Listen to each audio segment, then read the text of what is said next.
भाषेत बोलायचं झालं तर आजचा दिवस म्हणजे पगारीचा दिवस.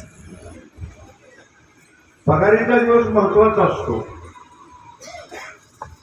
जे काही आपण आठवडाभर म्हणा, महिनाभर म्हणा काम केलेलं असतं आणि त्याची जर पगार आपल्याला मिळत असेल तर ते आपल्याला फार मोठा